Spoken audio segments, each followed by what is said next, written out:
Hello students, good morning. Welcome back to all of you in the e-learning class of Social Studies run by Rajasthan academy Churu. Students, हमने अपना जो lesson चल रहा था peasants and farmer का, उसमें ये जो बातें हैं वो लेट 18th सेंचुरी और अर्ली 19th सेंचुरी की बातें हैं। उसमें हमने फर्स्ट में जो इंग्लैंड के बारे में, फिर हमने यूएस के बारे में, यूएसए के बारे में अध्ययन किया, स्टडी की उनकी। आज हम स्टडी करते हैं उस समय जो इंडियन एग्रीकल्चर थी, इंडियन जो फार्मर्स थे वो किस प्रकार से एग्रीकल्चर अपनी कल्टीवेशन करते थे और कौन सी जो क्रॉप्स हैं वो उस समय ग्रो करते थे। तो देखिए, इसके अंदर फर्स्ट जो टॉपिक है, पॉइंट है अपना, वो है the Indian farmer and opium production. सबसे पहले जो टॉपिक इसमें जो पॉइंट है, भारतीय किसान और अफीम का उत्पादन। क्योंकि उस समय ब्रिटिश रूल था, तो हमने एसएसटी में जो अपनी 8th और 7th क्लासेज की उसमें भी ये बातें पढ़ी है हमने कि उस समय अफीम का उत्पादन इंडिया में किया जाता था, ब्रिटिश जो रूल था उस दौरान भी। तो over the period of A colonial rule, उस समय औपनिवेशिक शासन था, तो उस समय के दौरान the rural landscape was radically transformed. ग्रामीण जो लैंडस्केप थी, भूमि थी, वो अत्यधिक रूप से परिवर्तित हुई, ट्रांसफॉर्म हुई। एज कल्टीवेशन एक्सपेंडेड, जैसे जैसे कल्टीवेशन था वो एक्सपेंड हुआ। The area under forest and pastures declined, तो जैसे कल्टीवेशन बढ़ने लगा, जुताई बढ़ने लगा, तो जुताई बढ़ने लगी, जो पास्चर्स थे, घास के मैदान थे, फॉरेस्ट थे, वो क्या होने लगे, डिक्लाइन होने लगे, उनका एरिया कम होने लग गया। इन द कॉलोनियल पीरियड, औपनिवेशिक समय के दौरान, अवधि के दौरान, rural India also came to produce a range of crops for the world market. उस समय वैश्विक बाजार के लिए भी जो इंडियन फार्मर थे उन्होंने क्रॉप्स पैदा की, ऐसे व्यापारिक फसलों के तौर पर। तो वो कौन सी थी, कॉमर्शियल क्रॉप्स थी वो। In the early 19th century, early 19th century के अंदर इंडिगो नील थी एंड ओपीएम अफीम were two of the major commercial crops. उस समय ये दो मेजर कॉमर्शियल क्रॉप्स थी, वाणिज्यिक की फसलें थी ये, इंडिगो नील और ओपीएम अफीम। By the end of the century, century के अंत तक peasants were producing sugar cane. उस समय 19वीं शताब्दी के अंत तक जो पीजेंट्स थे उन्होंने शुगर कैन प्रोड्यूस करना शुरू कर दिया। Cotton, jute, wheat and several other crops for export, निर्यात के लिए, एक्सपोर्ट के लिए उन्होंने अपना शुगर कैन है, गन्ना है, कॉटन है, जूट है, ये उन्होंने पैदा करना शुरू कर दिया था। अब देखिए, यहाँ पर जो ब्रिटिशर थे, ब्रिटिश ने क्या कर लिया था, टी का टेस्ट पैदा कर लिया था। इंडिया में भी पैदा हो गया, वो उस समय था। और जो टी थी वो उस समय कहाँ प्रोड्यूस होती थी, चाइना में होती थी। तो ये है a taste for tea, the trade with China. अब चाइना के साथ में जो ब्रिटिश थे उन्होंने ट्रेड करना शुरू कर दिया। In the late 18th century, 18वीं शताब्दी के अंत में, the English East India Company was buying tea and silk from China for sale in England. जो ब्रिटिश ईस्ट इंडिया कंपनी थी वो चाइना से क्या खरीद रही थी, उस समय टी और सिल्क खरीद रही थी, और उसको कहाँ कर, इंग्लैंड के अंदर वो सेल करती थी, बेचती थी। As tea became a popular English drink, चूँकि चाय क्या बन गई थी, टी क्या बन गई थी, पॉपुलर ड्रिंक बन गई थी उनकी। The tea trade become more and more important, जो चाय का व्यापार था वो ज़्यादा से ज़्यादा महत्वपूर्ण बनता गया। इनफैक्ट वास्तव में the profits of East India Company came to depend on the tea trade. जो ईस्ट इंडिया कंपनी थी उसका जो प्रॉफिट था वो किसके ऊपर आ गया, डिपेंड हो गया, निर्भर हो गया, टी ट्रेड के ऊपर। चाय का जो व्यापार था उसके ऊपर वो डिपेंड हो गया। अब देखिए, इंग्लैंड एट दिस टाइम, उस समय इंग्लैंड के अंदर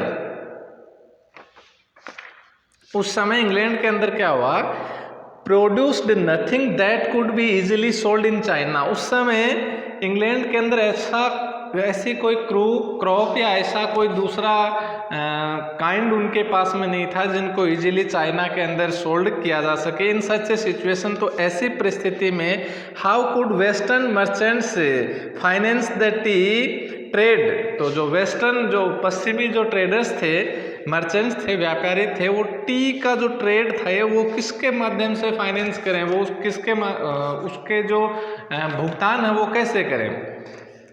they could by T only by paying in silver coins and bullions. Bullions होती चांदी की, सोने की जो छड़ें होती हैं या चांदी के जो सिक्के हैं वो दे करके वो क्या कर सकते थे, चाय खरीद सकते थे। यानी उनके पास में बदले में निर्यात करने के लिए कोई वस्तु नहीं थी, इसलिए चाइना से जब वो चाय लेते थे तो उनको सिल्वर कॉइन देने पड़ते थे। तो देखिए, this means an outflow of treasure from England. इसका मतलब खजाना था वो इंग्लैंड से बाहर जा रहा था। From England A prospect that created wide spread anxiety, और एक ऐसी संभावना थी जिससे बड़े स्तर के ऊपर एंजाइटी थी वो पैदा हो गई थी, चिंता पैदा हो गई थी। Merchants before looked for ways to stop this loss of silver. They searched for a commodity they could sell in China. कि व्यापारी हैं वो अपना जो व्यापार है, जो व्यापार बंद करें, सिल्वर का नुकसान कम हो नहीं हो, इसलिए वो दूसरे जो कमोडिटी थे वो उसको खोजने का प्रयास कर रहे थे, उसकी तलाश उन्होंने की। Something that could persuade the Chinese two by, कुछ ऐसा जिससे चाइनीज को क्या किया जा सके, परसुएड किया जा सके, खरीदने के लिए उन्हें मनाया, राजी किया जा सके। Opium was such A commodity, और ऐसा पदार्थ क्या था, अफीम थी। The Chinese were aware of the dangers of opium addiction. जो अफीम की लत थी उसके खतरे से चाइनीज क्या थे, अवेयर थे, उनको पता था कि इसकी एडिक्शन है वो डेंजरस है। And the emperor had forbidden its production, और सम्राट ने उसके प्रोडक्शन को क्या कर रखा था, फॉरबिडन कर रखा था, रोक लगा रखी थी। And sale except for medicine purposes, और उसकी बिक्री के ऊपर भी उन्होंने रोक लगा रखी थी, केवल जो मेडिकल पर्पजेज हैं उसके लिए, दवाइयों के लिए उसको काम में लिया जा सकता था। But western merchants in the mid 18th century began an illegal trade in opium, और लेकिन 18वीं शताब्दी के बीच में पश्चिमी जो व्यापारी थे उन्होंने गैरकानूनी तरीके से अफीम का व्यापार करना शुरू कर दिया, इलीगल ट्रेड है वो करना शुरू कर दिया उन्होंने। It was unloaded in a number of sea ports of southern eastern China, और साउथ ईस्टर्न जो चाइना थी उसके कोस्ट के ऊपर अनलोड की जाती थी, बहुत सारी बंदरगाहों पर जो शिप्स थी, जहाज़ें थी, वो अनलोड की जाती थी। China and carried by local agents to the interiors, और आंतरिक भागों के अंदर जो वहाँ के स्थानीय एजेंट्स थे उनके माध्यम से ले जाई जाती थी उसको, अफीम को। By the early 1820 about 10,000 carats were being annually smuggled into China, और लगभग 1820 के अंदर 10,000 जो अफीम के जो कैरेट्स थे वो चाइना के अंदर स्मगल किए जाते थे, उनकी तस्करी की जाती थी।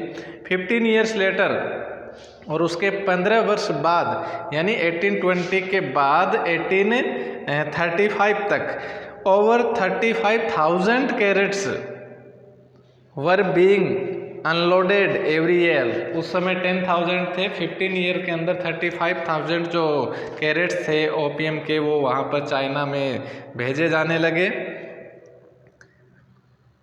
Every year. While the English cultivated a taste for Chinese tea, जो इंग्लिश थे उन्होंने क्या कर लिया था, चाइनीज़ जो टी थी उसका जो टेस्ट था अपने अंदर पाल लिया था, कल्टीवेट कर लिया था।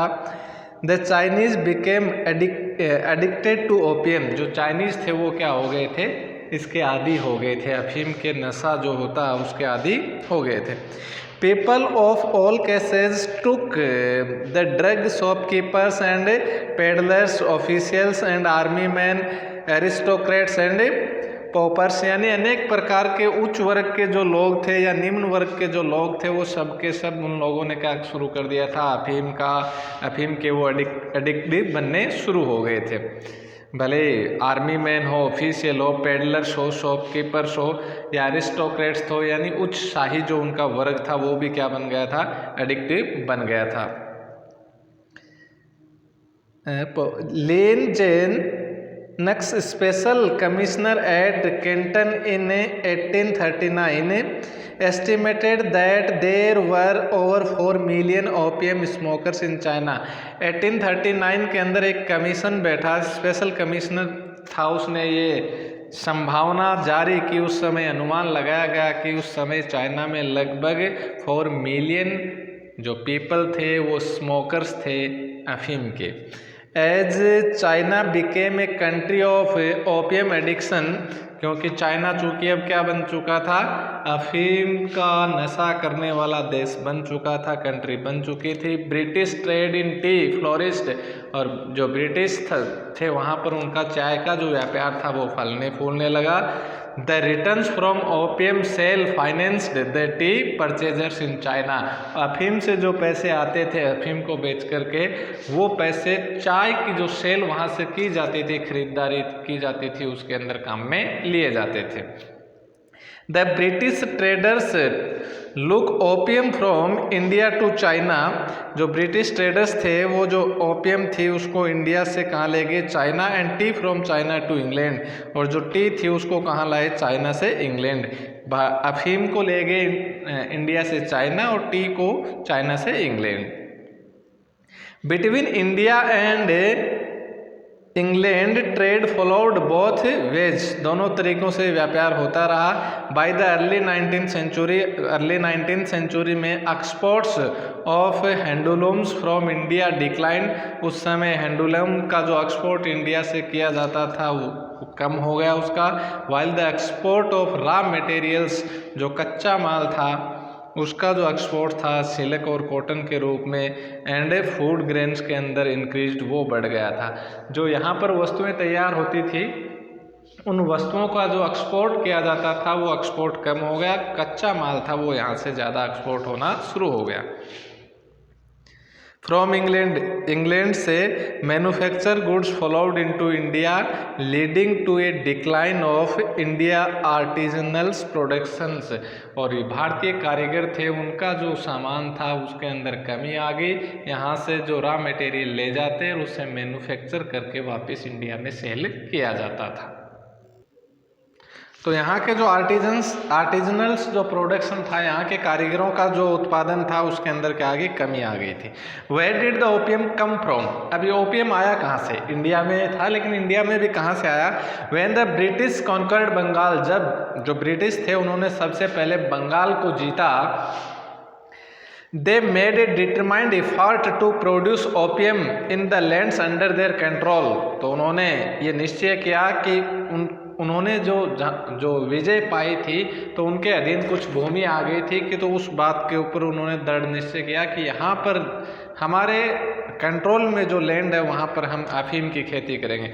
Before 1767 no more than 500 chest were being exported from India, 1767 से पहले लगभग 500 जो चेस्ट थे वो इंडिया से एक्सपोर्ट किए जाते थे अफीम के। 100 ईयर्स लेटर, लेकिन 100 वर्ष बाद in 1870 the government was exporting about 50,000 chest annually from India to China, लेकिन उसके 100 वर्ष बाद 500 जो चेस्ट जाते थे यहाँ से चाइना में एक्सपोर्ट किया जाता था इंडिया से, लेकिन उसके 100 ईयर्स लेटर 50,000 जो चेस्ट थे वो एनुअली अंग्रेज़ों ने यहाँ से इंडिया से एक्सपोर्ट करना शुरू कर दिया था। अब देखिए, farmer were unwilling to turn their fields over to poppy, क्योंकि जो किसान थे वो अपनी भूमि के ऊपर अफीम की खेती करने के इच्छुक नहीं थे। The crop had to be grown on the best land, उसका रीज़न क्या था, जो फसल थी उसको अच्छी भूमि पर बोना पड़ता था। On fields that lay near villages and were well manured, उन खेतों के अंदर, उन फील्ड्स के अंदर उसे बोया जाता था जिनमें अच्छी खाद होती थी, वेल मैन्योर्ड होते थे और गाँव के नज़दीक होते थे। On this land peasants usually produced pulses, इस प्रकार की भूमि के ऊपर किसान जनरली या यूजुअली सामान्यतः क्या करते थे, दालें, जो दलहन की फसलें थे वो उगाते थे। If they planted opium on this land, यदि इस भूमि के ऊपर वो ओपियम की खेती करते हैं, then pulses could not be grown there, तो वहाँ पर दालें नहीं उगाई जा सकती।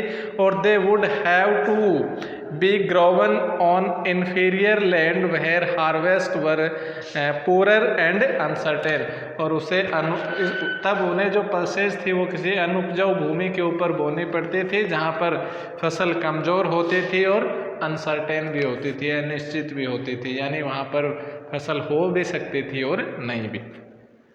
मैनी कल्टीवेटर्स, अनेक जो कृषक थे, ओवन नो लैंड, जिनके पास खुद की कोई भूमि नहीं थी, to cultivate they had to pay rent and lease land from landlords, तो वो क्या कर सकते थे, रेंट चुका सकते थे और लीज के ऊपर लैंडलॉर्ड से भूमि ले सकते थे। And the rent charged on good lands near villages was very high, तो गांव के नज़दीक जो भूमि थी उसका जो रेंट था, किराया था, वो बहुत ज़्यादा था। जिन किसानों के पास भूमि नहीं होती थी वो लीज के ऊपर क्या कर लेते थे, भूमि ले लेते थे और फिर वहाँ उस पर कृषि करके अपना रेंट चुका देते थे। The cultivation of opium was a difficult process, ये एक बड़ी कठिन प्रक्रिया थी। The plant was delicate and cultivars had to spend long hours nursing it, और उसके जो प्लांट था वो बड़ा डेलिकेट होता था, मुलायम पौधा होता था। जो कृषक थे, कल्टीवेटर्स थे, उनको उसे पालने के लिए बहुत लंबा समय व्यतीत करना पड़ता था। This meant that they did not have enough time to care for other crops, तो इसका मतलब ये था कि उनका अधिकांश समय जो ओपियम की फसल थी उसकी देखरेख में चला जाता था, तो दूसरी फसलों को वो पर्याप्त समय नहीं दे पाते थे। फाइनली अंत में the price the government paid to the cultivators for the opium they produced was very low, और अंत में गवर्नमेंट जो अफीम उगाने की जो प्राइस या कीमत किसानों को देती थी वो बहुत लो थी, बहुत कम थी। It was unprofitable for cultivators to grow opium at that price, उस कीमत के ऊपर अफीम को उगाना कल्टीवेटर्स के लिए, कृषकों के लिए क्या था, लाभदायक नहीं था, अनप्रॉफिटेबल था। तो ये जो कृषक थे उनके लिए कोई लाभदायक फसल नहीं थी। Unwilling cultivators were made to produce opium, अब जो अनविलिंग कल्टीवेटर्स थे, अनिच्छुक जो किसान थे, उनको तैयार किया गया अफीम पैदा करने के लिए। In the rural areas of Bengal and Bihar और बंगाल के जो ग्रामीण क्षेत्र थे, there were large number of poor peasants, वहाँ पर अनेक गरीब किसान थे। From the 1780s such peasants found their village headman giving them money advances to produce opium, और वहाँ पर जो इस प्रकार के गरीब जो किसान थे, उन्होंने अपने गांव के जो हेडमैन थे उसको कुछ एडवांस में पैसे दे करके, और ऐसे किसान थे उन्होंने क्या किया, ओपियम वहाँ पर प्रोड्यूस किया। बाय टेकिंग द लोन लेकर के the cultivator was forced to grow opium on a specified area of land, और जब वो लोन ले लेते थे तो कल्टीवेटर को बाध्य किया जाता था कि एक विशेष एरिया के अंदर उन्हें क्या करना पड़ेगा, produce to the agents once the crop had been harvested, उन्हें अफीम पैदा करनी पड़ेगी और जो ओपियम जब प्रोड्यूस हो जाएगी तो वो एजेंट्स को सौंप देनी होगी। नेक्स्ट देखिए, the problem could have been partly solved by increasing the price of opium, उसकी कीमत बढ़ा करके जो समस्या थी वो कुछ हद तक ठीक हुई थी समस्या। The prices given to the peasants were so low, क्योंकि जो उनको जो दी ये जो समस्या थी वो किसानों को थोड़ी कीमत बढ़ा कर के हल की जा सकती थी, क्योंकि किसानों को जो दी जाती थी प्राइस वो बहुत ज़्यादा लो थी। That by the early 18th century angry peasants began agitating for higher prices and refuse to take advances. पहले वो जो ब्रिटिश थे वो एडवांस में उन्हें पैसे दे करके जो ओपियम थे उसकी कल्टीवेशन करवाते थे, लेकिन उसकी कीमत बहुत कम किसानों को मिलती थी, इसलिए उन्होंने अर्ली 18th century के अंदर जो नाराज़ किसान थे उन्होंने विद्रोह शुरू कर दिया फॉर हायर प्राइसेज, ऊंची कीमत वसूल करने के लिए, and refuse to take advances, और एडवांस में उन्हें जो धन मिलता था वो उन्होंने लेना बंद कर दिया। थैंक्स।